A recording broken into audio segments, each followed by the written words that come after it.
the splendor of the King. Clothed in majesty, let all the earth rejoice, all the earth rejoice. We rock and sound in light, and darkness tries to hide, and tremble at His voice, tremble at His voice. How great is our God! How great is our God! Full we sing, how great is our God! Full we sing, how great, how great is our God! Our life, how great is our God!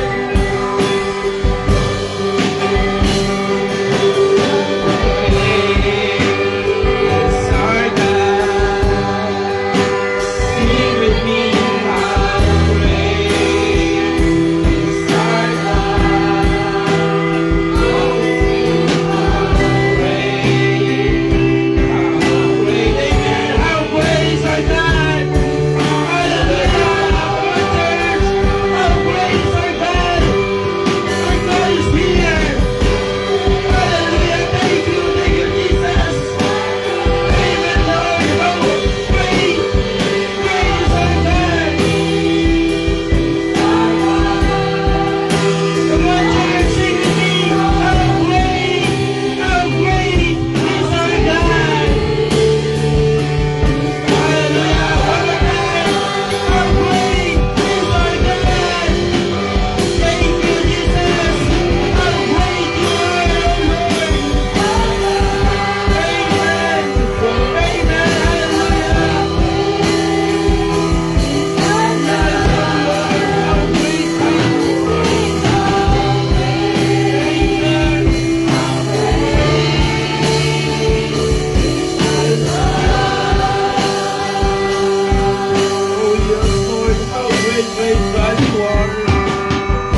Salamat, Lord, ng marami sa pribilegyo na muli. Naliyay, hindi na ako matubay sa bahay nito, Panginoon. It is a privilege to each everyone, O God, to praise you, to worship you, Lord, once more. To be with you, to be in your presence, O God. To rest in your presence, Lord. To rest in the boat, O God. That boat that you are in the midst, O Lord. Thank you, Lord, for inviting us here. And thank you in your presence that is in here, O God. Your presence is real, Lord. You're great, great God. Hallelujah. Lord, once again, Panginoon, buksan mo ang puso ng bawat isang narito, Lord. Kailangan namin everybody will be focused onto your words, O God. We want to see your goodness. We want to see your mercy. We want to see you again face to face in this place, Lord Jesus. Hallelujah. Salamat po ng marami sa pagkamuli. Tinako mo ang bawat isa dito, Panginoon. Despite sa napakaraming problema sa aming buhay, Lord. Napakaraming trials, Lord, na aming dala-dala. Salamat, Lord, sa invitation mo. Come unto me, all of you who are heavily laden, and I will give you rest, for my yoke is easy. Thank you, Jesus. Thank you, Lord, for the invitation, and we are now here again gathered in this place, Lord, to worship you, to show our love unto you, Lord. Hallelujah. Lord, once again, use me. Speak through me, O God. Ikaw yung makita, ikaw yung magpakain sa iyong mga anak, Panginoon. Itago mo ako sa iyong likuran. I can do nothing without you, Lord. I humble myself, O God. Speak through me, pray through me, Lord. Use my lips, use my mouth, use the entire of me, Lord Jesus. And I surrender this body unto you, Lord God. Feed your children, Lord. They need your words. They need encouragement from you. Lord, they need more blessing from Jesus, Lord. Hallelujah. salamat po ng maraming salamat sa iyong patnubay sa bawat isa. We are here safe and sound, Lord. Salamat ng marami sa comforting spirit and your mighty holy presence, O God, na nararamdaman ng bawat isa, Panginoon. Salamat po ng marami, Lord Jesus. Thank you in your love, that unconditional love that you can give us to share with the Lord. Hallelujah. Punuin mo ang bawat sisignan ng bawat pusong narito, Lord Father. Pag mo kung hayaan na uuwi kami ng walang pagpapala na nananalig sa iyo, Lord. Lord, we claim the victory. Na uuwi kami na punong-puno, siksik, tiklik, umaapaw ang blessing na nagmumula sa iyo. Salamat, Lord. Prepare our hearts, Lord God. In Jesus' mighty name we pray. And everybody say amen and amen. Amen. Palapakan natin ang Panginoon, mga kapatid.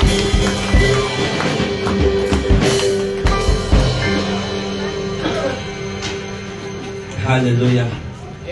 Amen. Kumusta na po kayo? Kumusta na ang mga anak ng Diyos? Amen. Amen. Pansin niyo po ba mga kapatid na habang lumalapit sa Diyos, dumadami yung trials? Amen. Habang kung kailan itinumit mo yung sarili mo sa Panginoon, sa paglilingkod sa Kanya, ay doon naman mas lalong dumarami yung dumarating na problema, pagsubok sa buhay mo. Minsan, mas maganda nga lang, sabi ko nga kay Pastor Brandy, yung kay Brandy last night, well, mas maganda po, membro na lang ito. Bakit mo naman yung sabi yan? Kasi pag membro ka, attend ka, bigay mo yung obligasyon mo, that's it. Pero pag pastor ka pala, ay, kahit malat ka na, at nilalagnat na yung buong pamilya mo, actually mga kapatid, last Sunday, nilalagnat kami lahat. Pero kailangan mo palang bumangon dahil merong pinapagawa ang Diyos sa iyo. Amen. So meron ka paling gagawin mga kapatid kasi iba na yung kinakatayuan mo. Hindi ka na dati na may gagawin ako, Pastor, papaalam ako ngayon kasi may activities, may mga gagawin. So, ganun lang yon, brothers and sisters. May mga ganung senaryo. Yes, honestly, frankly speaking, ganun yung senaryo ng buhay natin. You can live, pwede kang hindi pumunta. Depende sa iyo. Because choice mo naman yan. So, may mga circumstances naman in life na hindi mo naman mabibigilan. Nasa malayo ka, how could you attend? Ilang bandi lang doon. Sa Manila, ay Pastor, isang hakbang ko lang, nandyan ako, hintahin niyo ako dyan. So, hindi po ganun yung buhay, mga kapatid. So, what I'm trying to say is, mas simple pala yung dyan, mga kapatid, kaysa dito. So, kung meron ka palang may pinapagawa pala sa iyo yung Diyos great things than before, marami ring pagsubok na darating sa iyo than before. May mga pagsubok na hindi mo inaasahan na dumarating. Kasi dati hindi ka naman nakaproblema ng mga ganyang bagay. Hindi mo mag-iisip na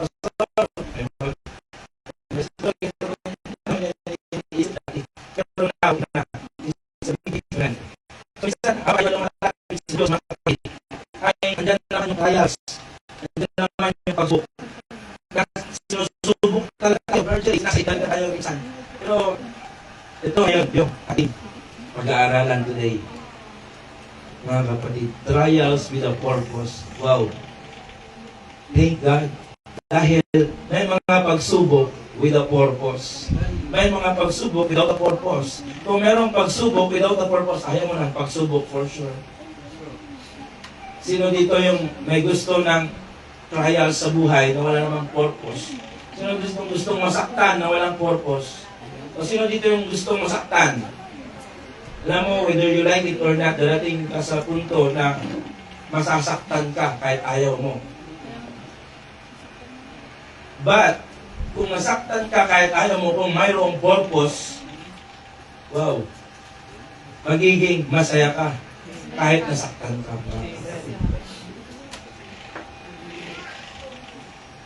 In the book of 2 Corinthians 4:8-9, sabi ko nga kay nanay kasi ganyan, parang nabablanko ako, parang igata lang yung sasabihin ko mamaya. So, bahala ng Lord, mga kapatid, kung ano yung programa niya, kung ano yung gusto niyang iparating sa bawat isa sa atin today. Sabi naman niya, kaya mo yan. Thank you, Lord, kasi may mga ganyang mga words na nagbibigay sa atin, mga kapatid, ng kalakasan para gawin natin kung ano yung pinapagawa sa atin ng Panginoon. Pero kung sasabihin siguro na natin, mahirapan ka talaga dyan, uwi ka na. Ay ako, wala nang gawain ngayon. Doon ba kasi Uncle Brandon na yung mag-take over muna. Pero hindi eh. Kasi yung Lord, yung nagbigay sa kanya ng word, to lift me up, to encourage me, mga kapatid, na gawin ko ito even in my weakness. Sometimes, kung nandun ka na sa kalagayan mo, ikaw nanghihina at meron pang isang tao na mag-push down sa iyo, mas manghihina ka. But if there is somebody na mag-lift up sa iyo, yung kahinaan mo magiging kalakasan mo. So, trials with a purpose. Mga kapatid, in the book of 2 Corinthians chapter 4 verse 8, sabi ni Paul, we are hard pressed in every side, sabi ni Paul, but not crushed, perplexed, but not in despair, persecuted, but not abandoned, struck down, but not destroyed, sabi ni Paul, mga kapatid. Nandun sila sa point na life to death situation. Sabi niya, kabila-kabilaan ang paghihirap namin, Brother Jerry. Maaaring sa kaliwa, sa kanan, kabilaan niya, maaaring sa harap, sa likod, taas, baba. So, sabi ni Paul, we are pressed, but in every side, sabi niya, lahat, yung paghihirap namin, side to side, wala kaming lulugaran. Pag kung testa na, ay mati ka na. Wala ka nang pupuntahang move. Hindi ka na makamove, talagang corner ka na. So sila, mga kapatid, na corner na sila. Ngunit sabi niya, hindi kami nalulupig, sabi niya. So ganyan din yung mindset natin, mga kapatid. Kailangan kahit na kapalibot na yung problema sa buhay natin, huwag kang palulupig. Amen. And sabi niya dito, yung minsan nababagabag, yes, nababagabag, kinakabahan ka. Minsan, Brother Jerry, hindi mo alam kung ano yung dadatnan mo doon. Hindi mo alam kung sino yung mga mamimit mo doon ng mga tao. In your mind, maaaring sila ay masasamang tao dahil hindi naman sila napunta doon sa situation na yon kung hindi sila nakagawa ng kasalanan. Kung hindi sila nagkamali sa batas ng lupa. Dahil alam niyo, mga kapatid, in the law of the land, pupunta ka lang doon kung ikaw ay makakakomit ng mistake. Although hindi naman lahat ng nandoon mayroong mistake. Kasi meron din naman talagang nandoon na napagbintangan lang, mga kapatid. Meron din naman doon na naidamay lang, mga kapatid. Kumbaga, yung group of friends, yung circle of friends niya pumatay, nasalin lang siya. Or meron naman yung talagang sinet up lang, mga kapatid. Diba? So may mga ganong mga cases. So, minsan nababagabag tayo dahil hindi natin alam kung ano yung madadatnan natin doon. In our mind, mahirap doon. Yes, mahirap talaga. Hindi naman doon yung katulad sa pumunta ka sa isang hotel na magre-relax ka. Meron doong jacuzzi, meron doong swimming pool, meron doong masarap na pagkain, isa-serve sa'yo. Hindi naman ganoon ang dimension na yon, mga kapatid. So in your mind, talagang pahirap talaga doon. Hindi ka talaga magsasaya doon. Mainit doon. Malamok doon, Sister Merly. Mahirap doon. Kung pwede nga lang ayaw mo. Hindi ka pupunta dahil ayaw mo. Huwag ka pumunta. Hindi ka pupunta. Tormented. But you don't have choice. Yes, you're tormented. Yung utak mo, gulong-gulo. Grabe yung iniisip mo. But sabi nga dito, huwag tayong palulupig. Minsan nababagabag tayo, ngunit hindi kami nawawala ng pag-asa. And that is what Christian, mga kapatid. Minsan, nababagabag ka, ngunit huwag kang mawala ng pag-asa. Even sometimes, you are going into the point of your life na wala ng pag-asa, mga kapatid. But take note, sabi ni Paul, hindi kami nawawalan ng pag-asa. That is what Christian thinking, mga kapatid. Huwag kang mawalan ng pag-asa dahil meron kang Diyos na pwede mong kapitan. That is bigger is He that is in the world. Amen. Ngunit, ito pa, mga kapatid, Inuusig kami, ngunit hindi kami pinababayaan. I thank you, Lord, dahil sa kabila ng pag-uusig sa iyo ng mga tao, kung ano-ano mga sinasabi sa iyo, hindi ka pinababayaan ng Diyos. Nagpapatumba kami, ngunit hindi lubos ang nalulugmok. Yes, minsan natutumba tayo, nadadapa tayo, but praise God kasi bumabangon tayo mga kapatid. Hindi tayo nalulugmok, hindi tayo nag-stay doon sa kalagayan na ikaw ang nalugmok. Hala, nandyan ka na sa gilid, nakaupo ka na lang dyan, wala ka nang magagawa sa buhay mo. No, I have the Lord, that the Lord will lift me up one day. Isang araw, yung Diyos na meron ako in my heart that is bigger in this world, mga kapatid. Siya yung mag-i-incarn sa akin, siya yung magtatanggal sa akin in my position. Pumunta ako into what God's position that God wants me to do. Amen. So salamat mga kapatid. Yan yung mga karanasan nila Paul, mga kapatid. Life to death situation yan. Brother Jerry, Sister Merly. Amen. And even kabilaan yung problema, hindi sila bumitaw. And thanks God, kasi meron tayo ditong patotoo. Kabilaan yung problema, pero hindi tayo bumibitaw. Hindi lang sila, Brother Jerry, Sister Merly, mga kapatid. Because sometimes, hindi lang naman yung literal na prison cell yung nagpapahirap sa atin. Minsan meron din tayong sariling selda, mga kapatid, na hindi tayo makaalis-alis dyan. Na kailangan din natin umalis dyan sa selda na yan para tayo maging malaya sa paglilingkod natin sa ating Panginoon. Amen. Grabe yung voice ko. Siguro pag galing ko, singer na ako. Next verse, 2 Corinthians 4:16. This is the reason we do not give up. Our human body is wearing out, but our spirit are getting stronger every day. The little troubles that we suffer now for a short time are making us ready for a great things that God is going to give us forever.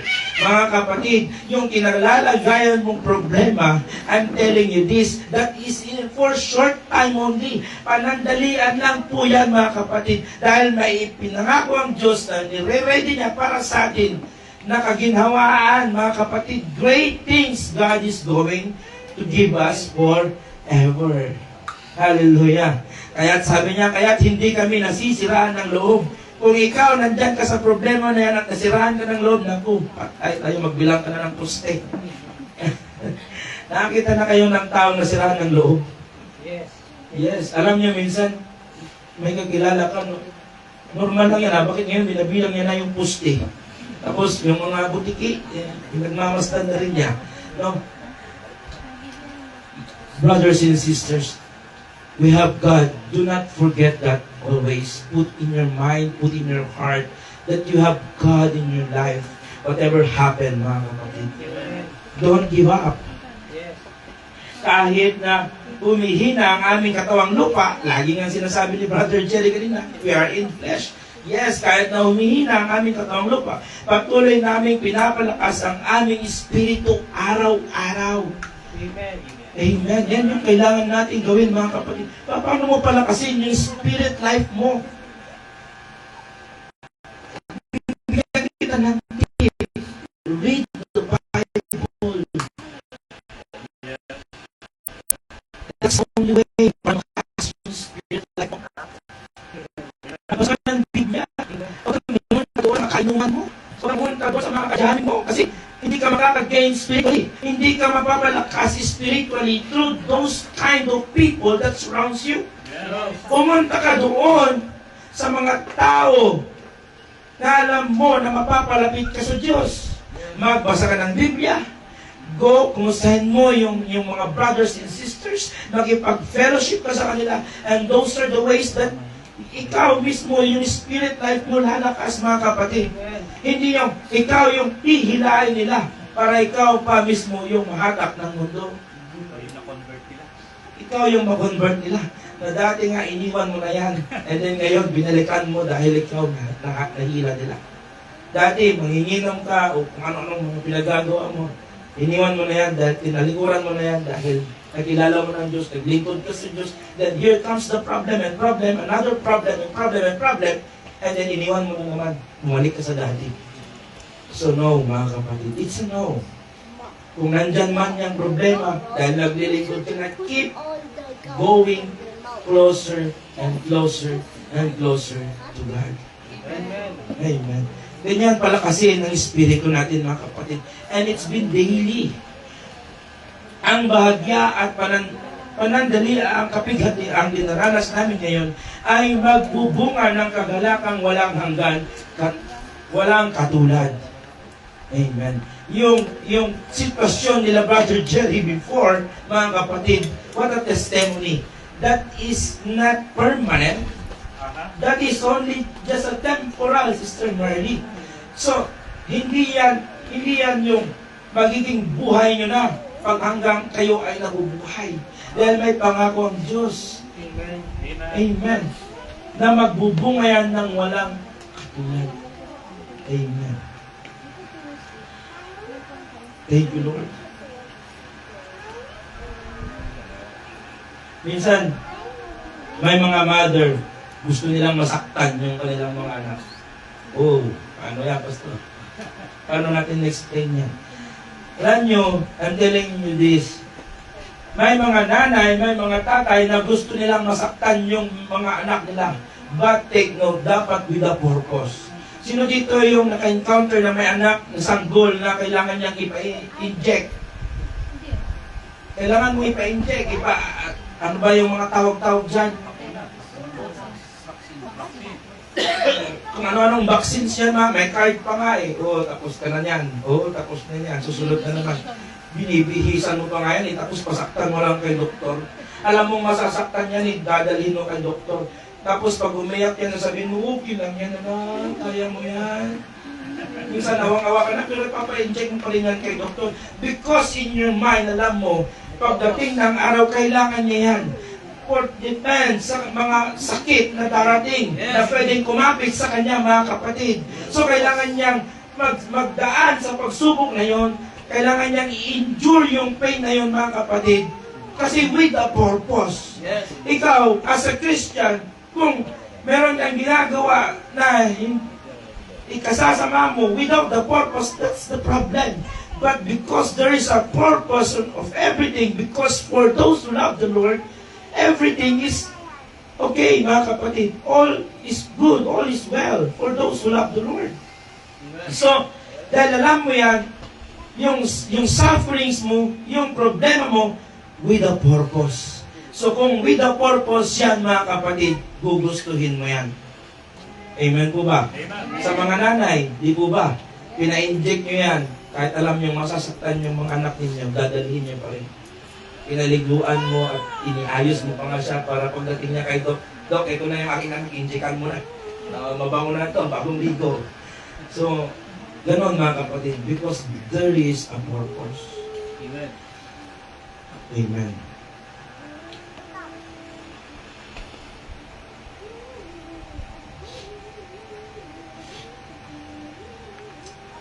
Here's another book in the Bible.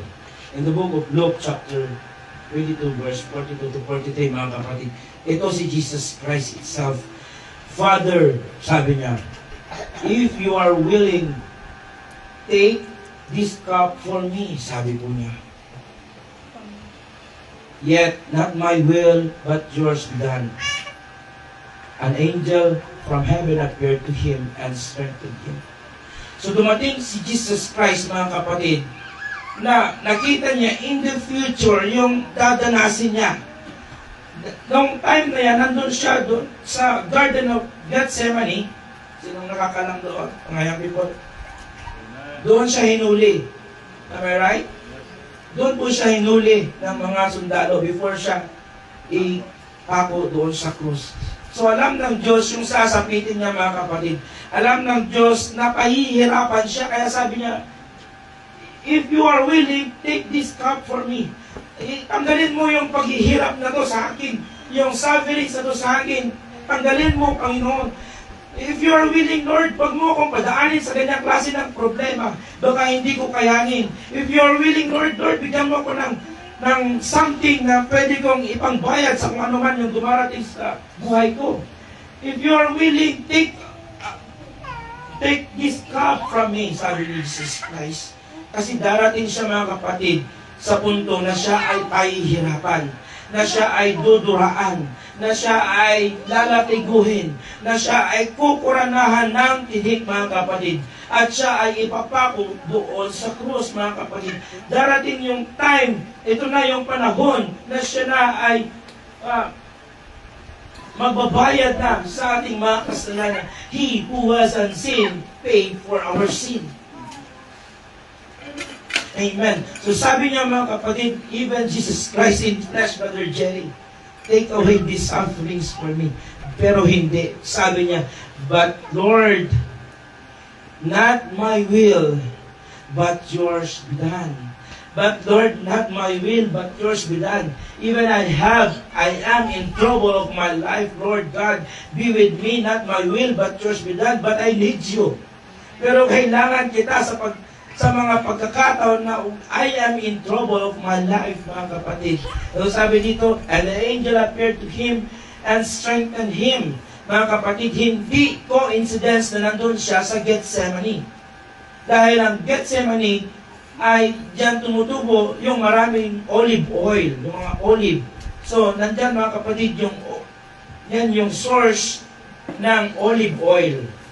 So, kinakrush yan mga kapatid dahil hindi yan lalabas yung katas niya kung hindi yan dadaan sa crushing.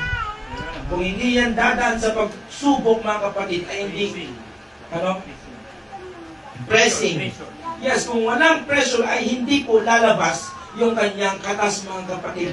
That even this simple instrument mga kapatid, if walang pressure mga kapatid, hindi po ito tutunog. And even this drum set mga kapatid, if walang pitik palo dyan, sipa, ay wala pong lalabas na tunog mga kapatid. Yes. That even in our life mga kapatid, sometimes, and most of the time, kailangan talaga natin ng pressure para lumabas yung pagiging Christian natin mga kapatid. Amen. Alam nyo, si Superman ay hindi makikita sa Superman kung wala siyang ma-encounter na mga problema. Tayo, you, Superman, Superwoman in this world, dahil nakaka-encounter ka ng mga problema. So, kailangan mong yung mga problema na labanan, mga kapatid. Hallelujah. Are you with me? Yes. Amen. Nasusundan niyo po ba, mga kapatid? Amen. Sabi dito, Garden of Gethsemane is a sacred site on the Mountain of Olives in Jerusalem. In Christian theology, its name literally means oil press. Malito ah. Gethsemane pala, ang pala niyan, brother, sister, ay oil press. Amen. The oil press, the name derives from the Arabic Gethsemane, just as olives were crushed under heavy stone to extract precious oil. So, hindi nagkataon na nandun siya sa Garden of Gethsemane. Marahil marami namang iba-ibang klase ng garden doon. Pero doon siya napunta because there is a message in that garden. Kailangan mong mayroong pressure mga pagdadaanan ni Jesus Christ. So, ano din sa buhay natin mga kapatid? Amen. Anong oras ka ba mga kapatid? 11:25, maaga pa po. Hallelujah. Thank you, Lord.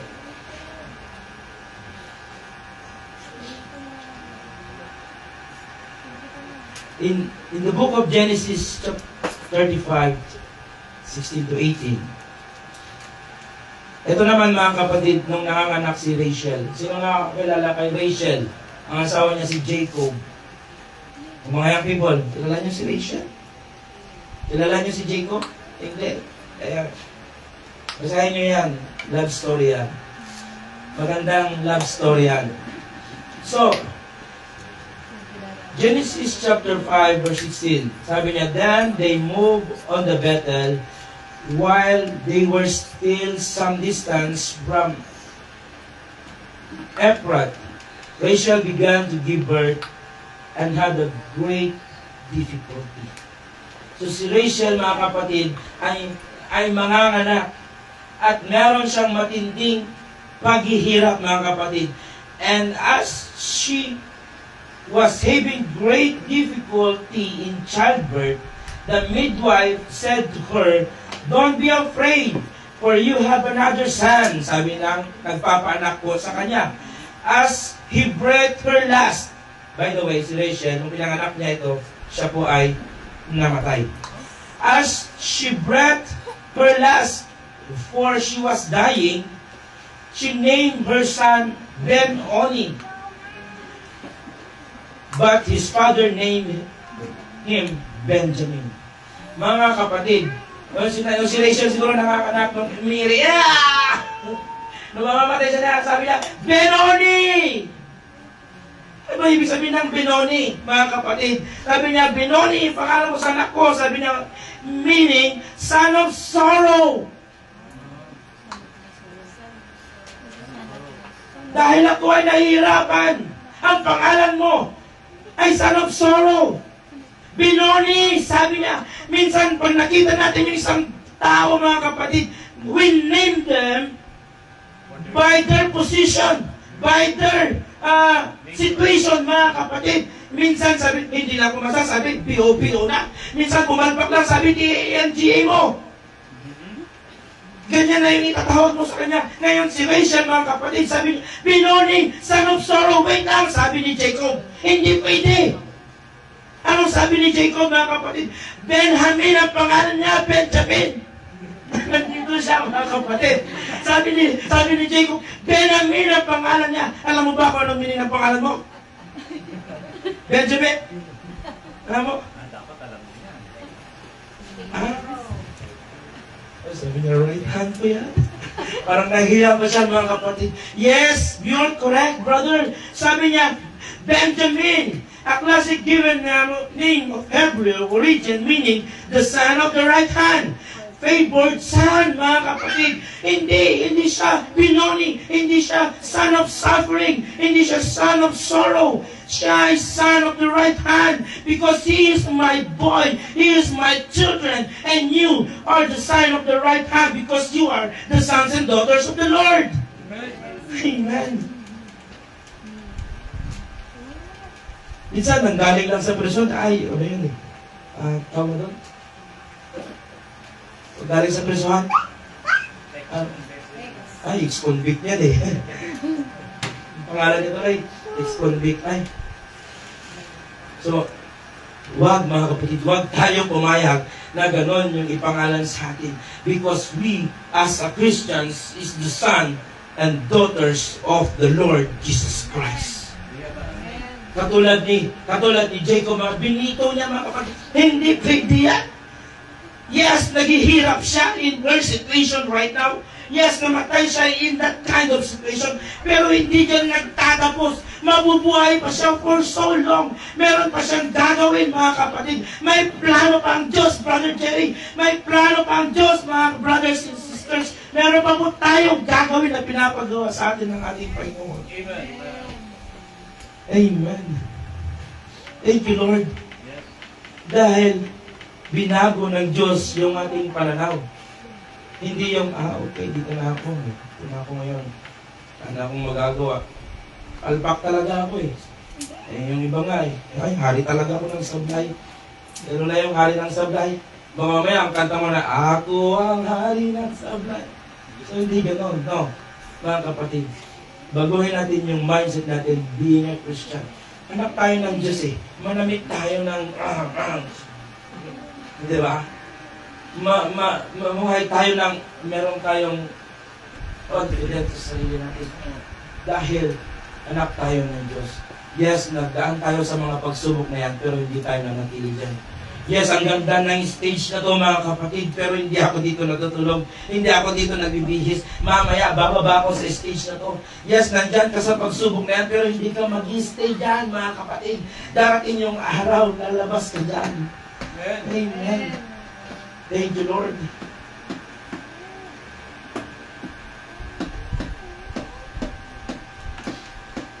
Grabe, parang ang haba ng na-prepare ko mga kapatid ah. Parang abutin nito tayo ng alauna dito ah.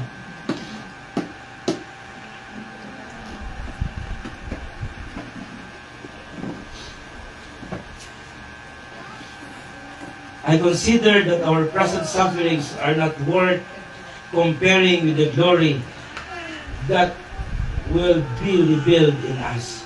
Para sa akin, ang pagtitiis natin sa kasalukuyan ay hindi maihambing sa kalwalhatian pag ipahahayag sa atin balang araw. Yung pagtitiis natin mga kapatid, at the moment, ay hindi mananatili. Ay hindi maihahambing sa kalwalhatian ipinapahayag sa atin balang araw. Okay. Alam niyo ba mga kapatid that the highest mountain in the world is ano? Mount Everest. Meron naman yan. Buti na lang, tama ko. Mount Everest, mga kapatid. Hindi Mount Apo, hindi Mount Pulag. Mount Everest.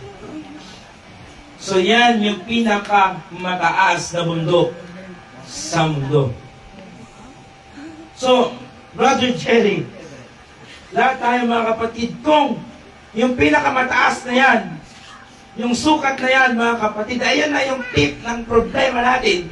Yan na yung narating ng problema natin mga kapatid. At ang solusyon ay ang dagat.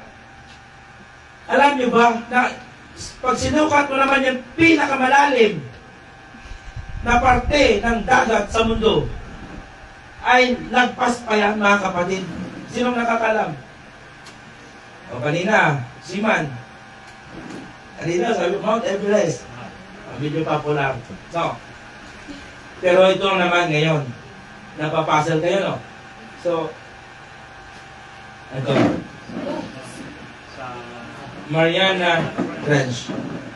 So, mga kapatid, kung ganun nakatindi yung pagsubok mo, yung tip ng pagsubok mo, mga kapatid, yung sukat niya, at yung pag-ibig ng Diyos, mga kapatid, ilubog mo dyan ay sobra-sobra pa, mga kapatid. Dahil yung Mariana Trench, ang sukat niya, mga kapatid,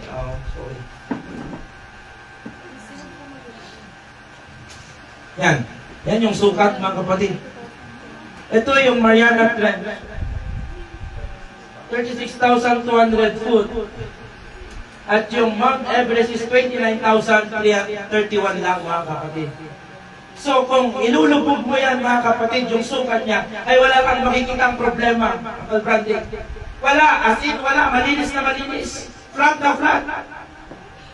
Pero alam niyo ba mga kapatid, na in my personal life, ang narating ko lang, the highest point in my life is yung highest point na. Sino nakapunta na dyan? Ano? 7,400 feet lang. So mababa mga kapatid. Nakapunta na kayo dyan? Kita nyo yan? Nakita nyo to? Ako yan. Ako yan.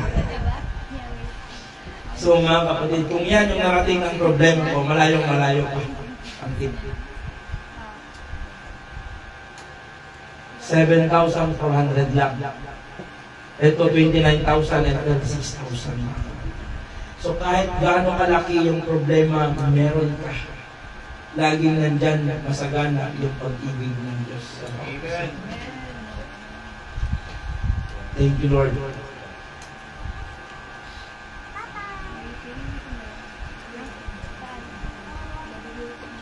Last two verse na ito, mga kapatid. Blessed is a man that endureth temptation.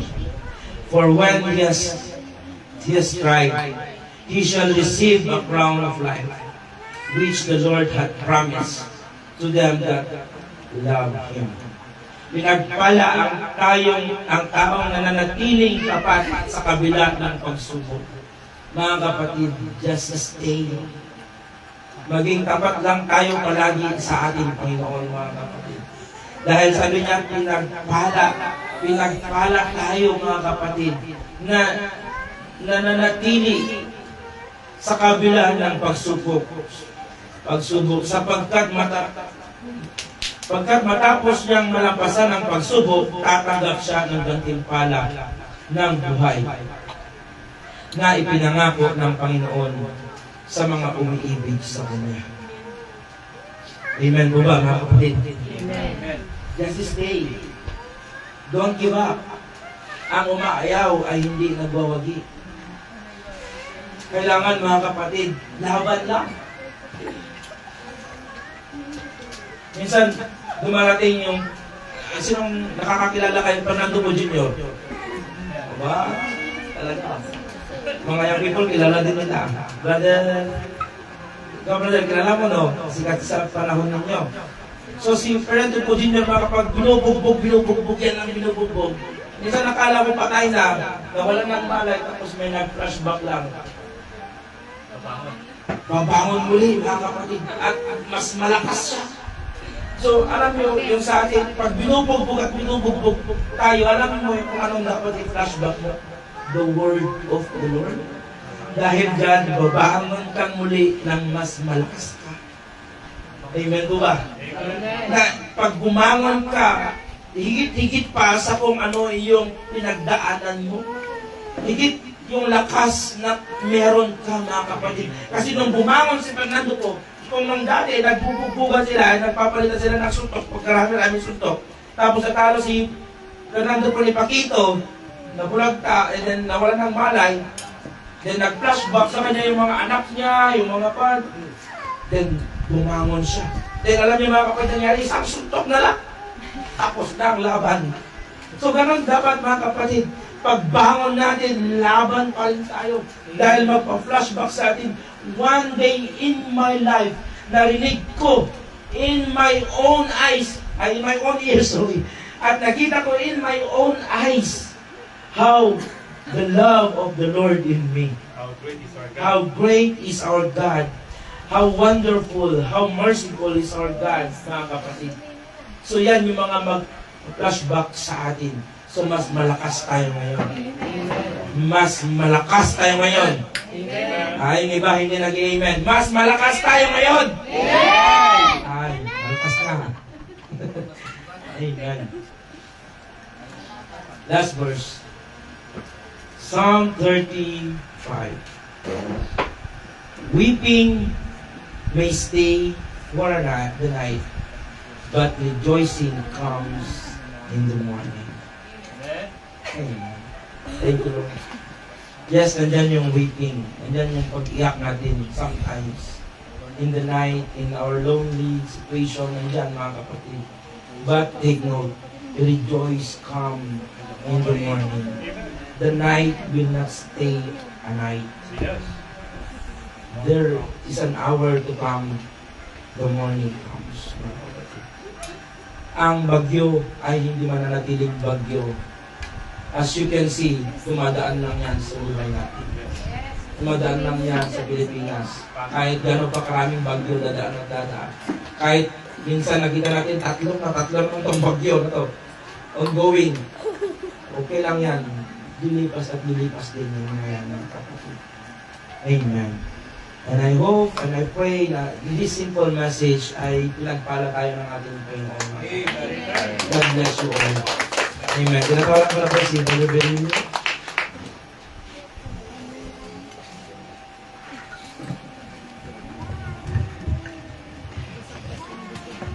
Amen. Thank you, Pastor, for a wonderful message. Bless po kayo, mga kapatid. Amen. Thank you, Lord. At tinatawagan ko na si Sister Keisha. Siya ay kakanta habang binibigay natin ang ating tithes and offering. Amen.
Amen. Thank you, Sister Keisha. Amen. At tinatawagan ko si Brother Bronte na pag-pray ang tithes and offering. Thank you to may lahat mga kapatid. Let's bow our head. Lord Jesus, once again, salamat po ng marami, Panginoon, sa pagkakataong ito na bigyan mo kami, Lord, ng pagkakataon magpagbigay po sa iyong gawain. Pamagitan po, Panginoon, ng tithes and offering. Bawat sa pagpalain mo kung bawat kamay na napagbigay, Panginoon, sa bawat hindi na napagbigay, bigyan mo sila ng trabaho. At sa ganun, Panginoon, sila po ay makatulong sa iyong utosan, Panginoon. Lord, gamitin mo po ang mga pananalapin ito para po sa gawain, Panginoon, at matugunan ang mga pangailangan ng Diyos nito. Maraming po salamat, pagpalain mo pang bawat isa, Panginoon. Pinupuri ka namin, tinataas din ang dakila, at ng mga bagay nito, Panginoon, ay binabalik namin po sa salamat. In the mighty name of our Lord Jesus Christ, we pray. And everybody say, Amen. Amen. Kalitin natin sa splendor of the King, for worthy is our God. Amen. Thank you, Jesus.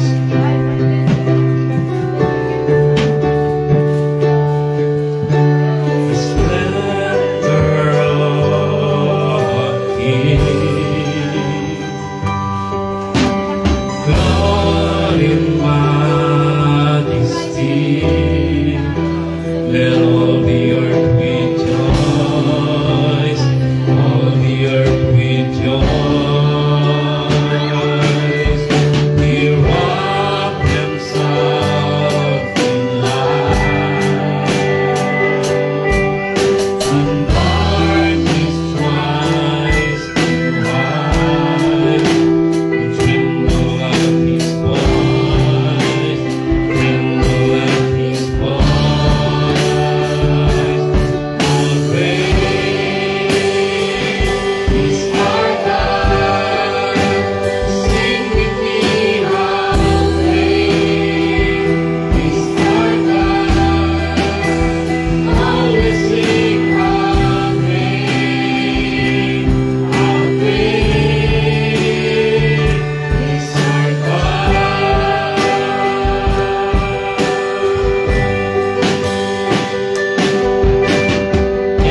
us, Brother Jerry and family.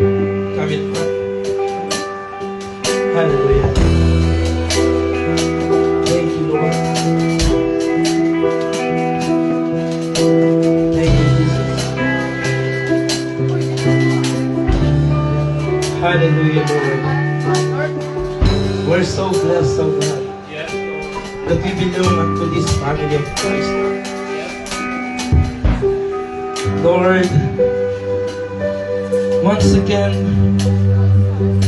thank you for your unconditional love. Narito ang pamilyang ito, Panginoon. Naglilingkod sa iyo, Lord. Nakita namin their testimonies in life, oh God.